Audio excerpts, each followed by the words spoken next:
Well, good day, YouTubers. The water wagon, the firefighting water wagon that we were going to build. Well, here's what's out on the market here. 10,000 US. Canadian, that's probably 23,000 with our exchange rate and our dollar being nothing. But anyway, that's what you get for 10 grand. Single tank, single pump, a little bit of a manifold on there. And there's the back of her. Right? That's all you're getting. Okay, well, I think we can do better than that. Out of our old wrecked up RV, we pulled the frame, and here's our water wagon. Firefighting, pressure washing, hydro seeding, pretty much anything you can and want to do with hydraulics. Still got a few things, but we got a good day, a little bit of sunshine here, and get some good pictures. Full frame, tandem axle, twin 3,500 pound electric brakes. Solid steel.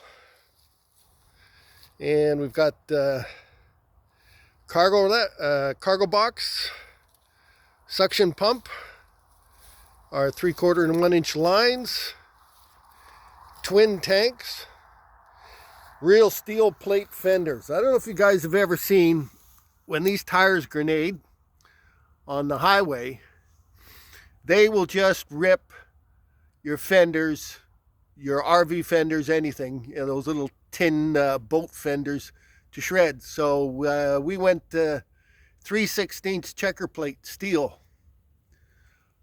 heavy gauge. And we put steps in because you've got to service your tanks. You got to get up top there. So we got heavy gauge steps for easy access. You can actually stand on those steps and bounce up and down, and they're not going to bend. So we've got our cargo box, our extra fittings, discharge lines, real fire hoses, everything we're going to need. Put a jack in, pressure washing wands.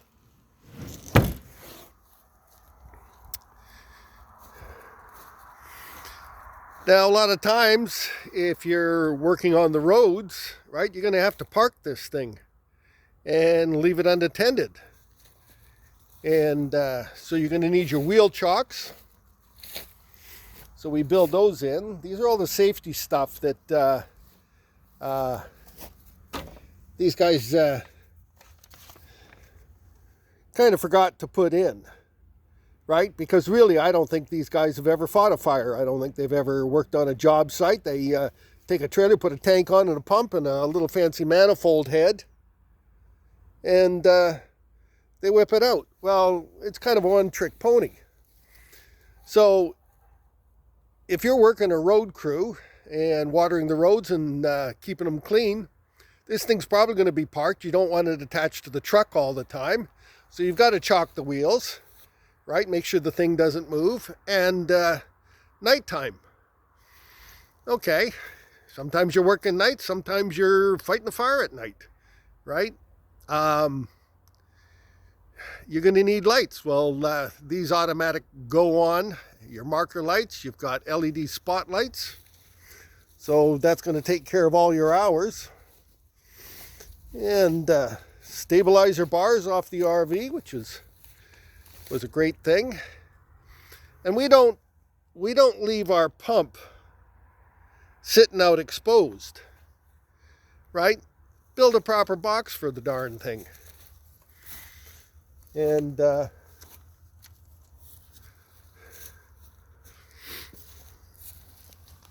all our LED reflectors, and over to our twin tank. Now we want to make this as flexible and versatile as possible. So here we've got our discharge. This is our pressure out, and this is our suction in. So we've got our hose cap. We can shut off for the front. That's open. That's closed. Quick release cam fittings. Put your plug in.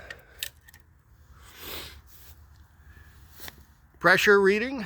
You want to know what your pump's putting out. Lots of 3/4 inch hose, because a lot of time you don't need the big 1.5 inch, right? If you're running pressure washers or just wetting down a road, or you're watering plants or orchards, right? We can run. We can run really with separating manifolds. We can run as many off as we need. So this is our pressure out. It comes over and comes up. There we get a little sun. Into our first tank, which can be shut off, and over to our second tank, which also can be isolated. So when it pressures,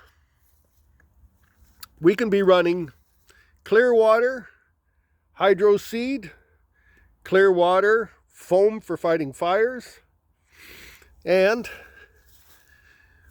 put another connection in here, threadable. This can pull out, and we can put another 1.5 inch hose connection in here. And we're still waiting for the T's for our discharge. They're supposed to be in today, hopefully. It's just murder trying to get parts. You know, this supply chain crap is just enough to make you go bonkers. So that's all we got to do here. So this is going to connect down in here. Here's another shut off. So if you want to drain your tanks fast, right, we can open up both. And the other thing is, like when you're wetting down roads, keeping dust control, you don't want to be running the pump for every function on this unit. A lot of times all you need is gravity. We're running two 500-gallon IBS totes. They can both be isolated. One of the things when your pump's running, you got to remember there's pressure inside the vane, and as long as everything is open and the hose is open and working and the water is open and running, the pump inside, the vane inside the pump is staying cool. As soon as you shut off your nozzle, okay, that starts to warm up. It's supposed to be pushing water, and you've blocked it off. So one of the main things that most people don't know or understand is on a pressure washer, the commercial ones, they've got unloader valves to take the pressure off the pump so you don't burn it up.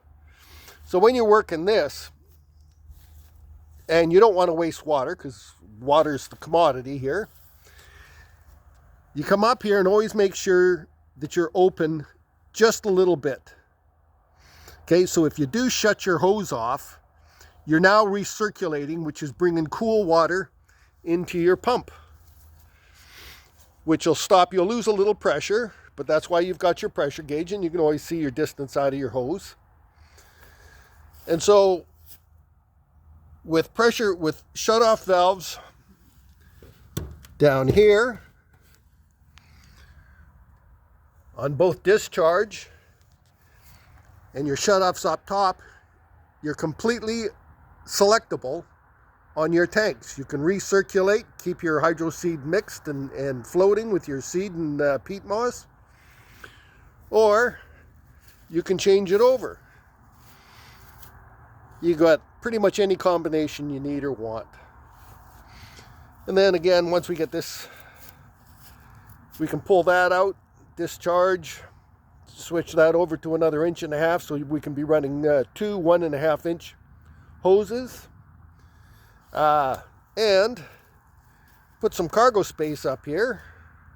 Want to do some pressure washing, it totes along with you. So we've still got to get waiting for a few more parts to come in from the irrigation supply guys.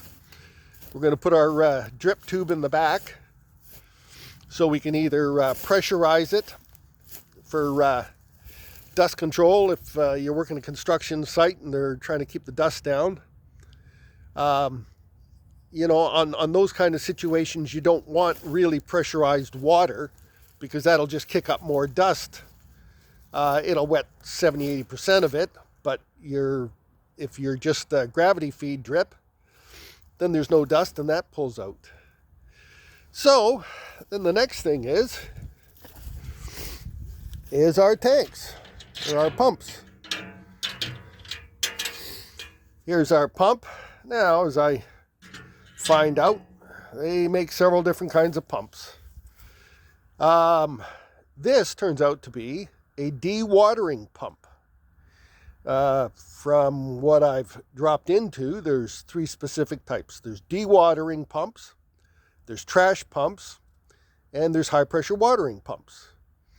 The trash pumps are for moving particulates. Probably would have been better to have a trash pump in here. When we got this thing, it wasn't boxed, had it on sale. Dewatering, I assume, is high volume intake for draining ponds and basements and stuff like that, but you're still going to have minimum 35 to 45 psi on the output, which should be more than adequate. And if not, we'll change her over. Now, one of the other things that you've got to consider is if you're out fighting fires, like we had, one of the barns just went up 2 months ago, and it went fast, and took the fire department about 15 minutes to get there, which is pretty good, but we're out in the country, and they go up fast. And, when you're in the country and in the community, most of the farmers out here, we like to be pretty resourceful, and we're pretty tight-knit. Anybody ever needs a hand. This is where the big Sumas Prairie floods were last year. Just about this time, we were 6 feet deep in water around here. And so, you get to a fire, and what you got is what you got. We got 500 gallons, and you can take your discharge line, your suction line, and dip it into the creek, but you've only got, it's called the head pull on these things, and how much this thing will suck up, and it says 25 feet. There's all your ratings. Now, 25 feet, that's on a vertical lift, and say you're running a 45-degree angle, that'll give you maybe 40, 50 thing, and then you really start dropping because it's just too hard to suck. Now, one of the things you got to consider is, all right, say you're not close to a creek. All right, somebody's got a pool. Well, the pools are all in the back of the houses, right? And you're going to be more than 50 feet, right? Or say you can't get to the ditch, and it's more than 40 feet. What are you going to do? Right? And these things will only suck 45, 50 feet on the max.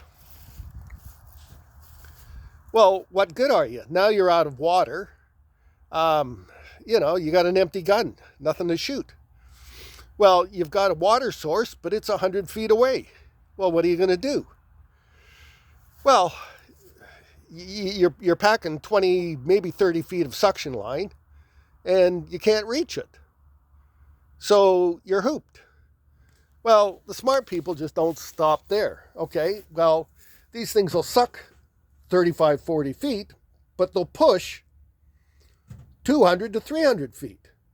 So instead of sitting there by the ditch, stupid as hell, with nothing to do, right? When you're properly equipped and you've done this stuff before and you know how to fix it up, you go get your portable. Okay? You can't back up close enough to your water source? Grab this. This is your secondary backup. Redundancy. Take this.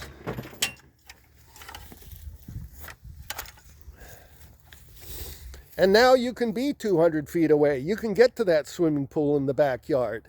And you can fill yourself up. You can get into that ditch. Right? That's what thinking is about. That's what experience is. These guys, 10 grand. Good on them. Right on.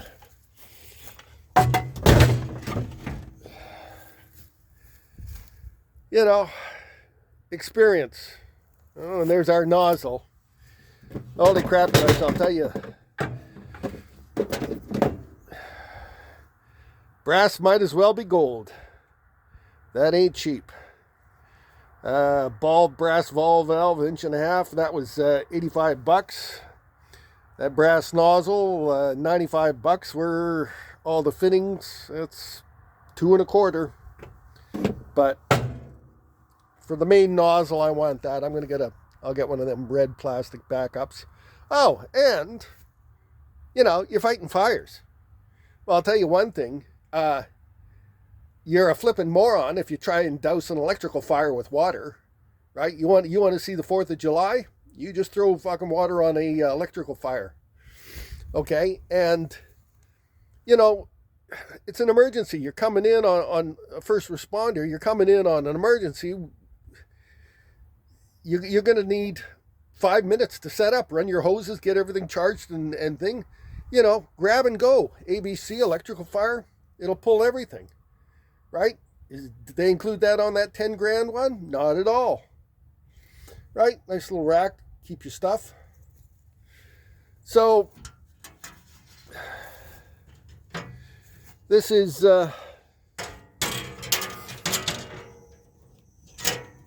what we call a properly built water wagon. And